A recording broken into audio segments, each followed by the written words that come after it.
20. How the sphere encouraged me in a vision.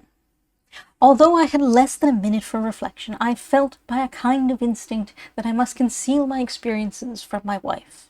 Not that I apprehended at the moment any danger from her divulging my secret, but I know that to any woman in Flatland the narrative of my adventures must needs be unintelligible. So I endeavored to reassure her by some story, invented for the occasion, that I had accidentally fallen through the trap-door of the cellar and had there lain stunned. The southward attraction in our country is so slight that even to a woman my tale necessarily appeared extraordinary and well-nigh incredible. But my wife, whose good sense far exceeds that of the average of her sex, and who perceived that I was unusually excited, did not argue with me on the subject, but insisted that I was ill and required repose. I was glad of an excuse for retiring to my chamber to think quietly over what had happened. When I was at last by myself, a drowsy sensation fell on me, but before my eyes closed I endeavored to reproduce the third dimension, and especially the process by which a cube is constructed through the motion of a square. It was not so clear as I could have wished, but I remembered that it must be upward, and yet not northward, and I determined steadfastly to retain these words as the clue which, if firmly grasped, could not fail to guide me to the solution.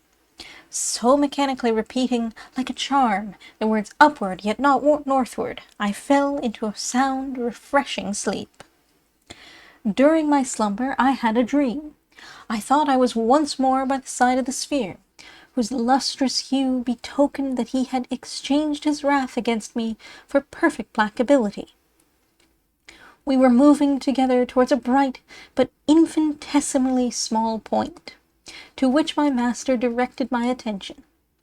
As we approached, methought there issued from it a slight humming noise, as from one of your Spaceland bluebottles, only less resonant by far, so slight indeed that even in the perfect stillness of the vacuum through which we soared, the sound reached not our ears till we checked our flight at a distance from it of something under 20 human diagonals.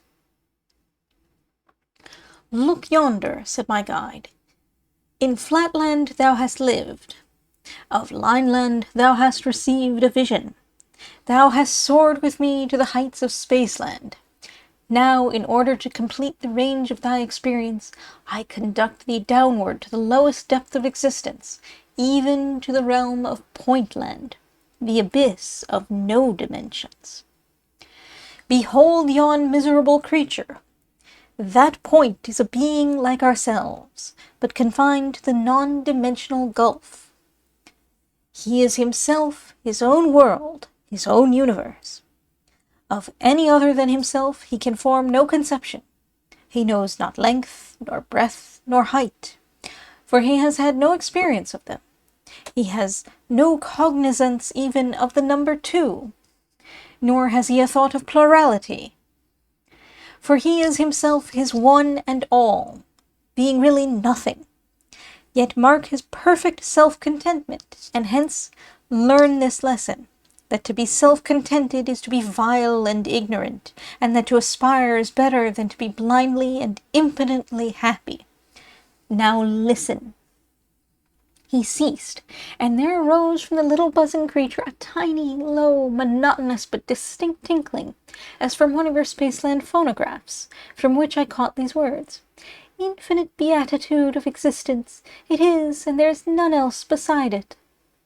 "What," said I, "does the puny creature mean by it?" "He means himself," said the sphere. "Have you not noticed before now that babies and babyish people who cannot distinguish themselves from the world speak of themselves in the third person? But hush! It fills all space," continued the little soliloquizing creature. "And what it fills, it is. What it thinks, that it utters. And what it utters, that it hears. And it is itself is thinker, utterer, hearer, thought, word, audition. It is the one, and yet the all in all. Ah, the happiness of being." "Can you not startle the little thing out of its complacency?" said I. Tell it what it really is, as you told me. Reveal to it the narrow limitations of Pointland, and lead it up to something higher. That is no easy task, said my master. Try you. Hereon, raising my voice to the uttermost, I addressed the point as follows. Silence, silence, contemptible creature! You call yourself the all in all, but you are the nothing. Your so-called universe is a mere speck in a line, and a line is a mere shadow as compared with— Hush, hush, you have said enough, interrupted the sphere. Now listen, and mark the effect of your harangue on the king of Pointland. The luster of the monarch, who beamed more brightly than ever upon hearing my words, showed clearly that he retained his complacency, and I had hardly ceased when he took up his strain again. The joy of thought! What can it not achieve by thinking? Its own thought coming to itself, suggestive of its disparagement, thereby to enhance its happiness. Sweet rebellion stirred up to result in triumph. The divine creative power of the all-in-one. The joy of being. You see, said my teacher, how little your words have done. So far as the monarch understands them at all, he accepts them as his own, for he cannot conceive of any other except himself, and plumes himself upon the variety of its thought, as an instance of creative power. Let us leave this god of Pointland to the ignorant fruition of his omnipresence and omniscience. Nothing that you or I can do can rescue him from his self-satisfaction. After this, as we floated gently back to Flatland, I could hear the mild voice of my companion, pointing the moral of my vision, and stimulating me to aspire, and to teach others to aspire.